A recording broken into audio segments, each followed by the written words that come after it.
Let's play the most viral clip that Jimmy has ever produced in his entire life.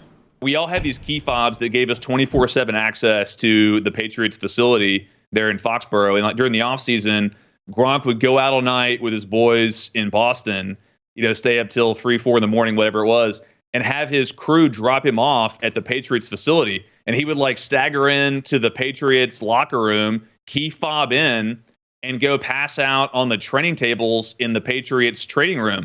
So then like an hour or two later, when the trainers would come in to start their workday, they'd come in there and see Gronk just sprawled out on the training table, just fast asleep. They would go over there. They wouldn't wake him up. They would roll up one of his sleeves and, stick an IV in his arm. Like after a couple of hours, he would just wake up like Frankenstein revived and go out there and just kick ass.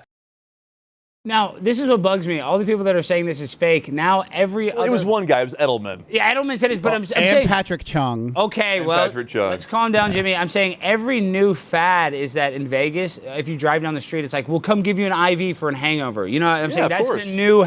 So everybody... It's a new thing. Yeah, I'm saying everybody knows that an IV would help a hangover. And the story was like complimentary of Gronk. I was illustrating how freakishly strong and like great he was as a player. He could do that all night and then go out there and play. It wasn't happening during the season. It was the offseason. I got that straight from the trainers who were in there with him. Like, those guys just don't know what they're talking about. And his nickname was, or his catchphrase was, yo soy fiesta. Of course. He loves to party, have a good time. Like, this was a pro-Gronk story. Yeah, I don't understand. I don't get it. Patrick Chung's like, Gronk, he was an altar boy. He never did anything wrong. This made me laugh, though, because Alex has a rivalry with Barstool Sports, but it went so viral they had to cover it.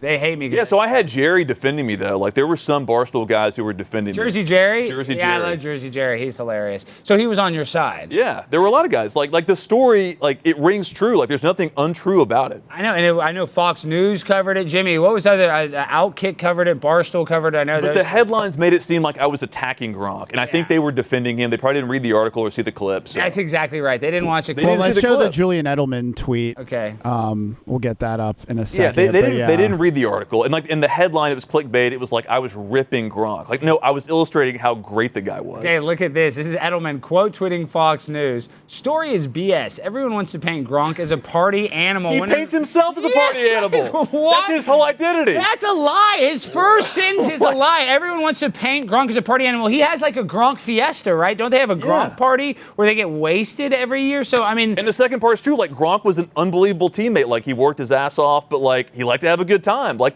what are you talking about, dude? Wow. Edelman coming in his defense. Okay, and then you see that Rob Gronkowski's ex-teammate says tight end would party till tight end would party all night, then quote pass out on the training tables. Like that makes it seem like right before the game. This was the offseason. Yeah, I mean, they're gonna mainstream media is gonna twist it, but I have to say selfishly, I loved it. Thank you, Jake. I owe you for creating those headlines. Of course. Well, Jake, I guess my question is, what other Patriots story can you tell to create viral headlines that will tell this story? I mean, we can tell first call. Tell the Russian story. So, guys, look at this Super Bowl ring. I know, Sam. Can you grab the Sam cam real quick? We're gonna have to do an instant. I know this is gonna be kind of hard.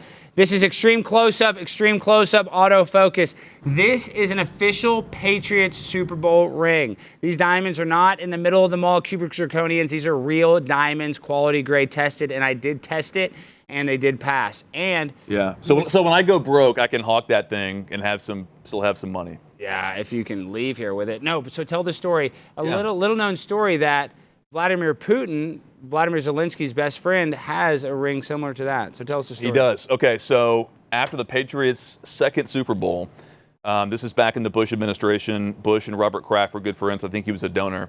And George W. invited Robert Kraft, the owner of the Patriots, down to Washington when Vladimir Putin was coming on a state visit. This is in D.C. This is in D.C. Okay. I thought it was in Europe. So Putin shows up with his entourage, and Robert Kraft had this plan. He was going to go present the ring to Putin and just say, hey, like, Vlad, check out this Super Bowl ring. So he walks over there and presents it to him. Vlad just kind of looks at it and then walks away.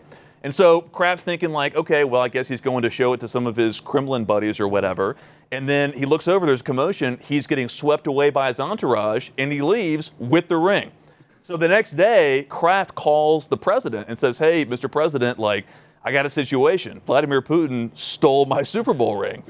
And here's the funniest part of the story. So George W. Bush's response is he tells Robert Kraft, hey, Bob, That's how Vladimir is. My best advice is just let it go. So somewhere today in the Kremlin is Robert Kraft's second Super Bowl ring. And you know what makes it He even never got it back. Well, what's even funnier is that it's the Patriots. You know, I mean, I know they call America's the Cowboys. I mean, they call the Cowboys America's team, but really the Patriots represent America. Patriots. Yeah, we are all Patriots. You guys it's on the ring. I know, and it's just funny he got the Patriots. It almost kind of makes me think like, I don't know, it's an inside job. Like that he was planning on taking that ring the whole time. Maybe he thought it was a gift. I mean, lost in translation, who knows? Yeah. But, I mean, the fact is he left with it, and it is still somewhere in Russia. My grind so refined, I got no time for no games. Ask yourself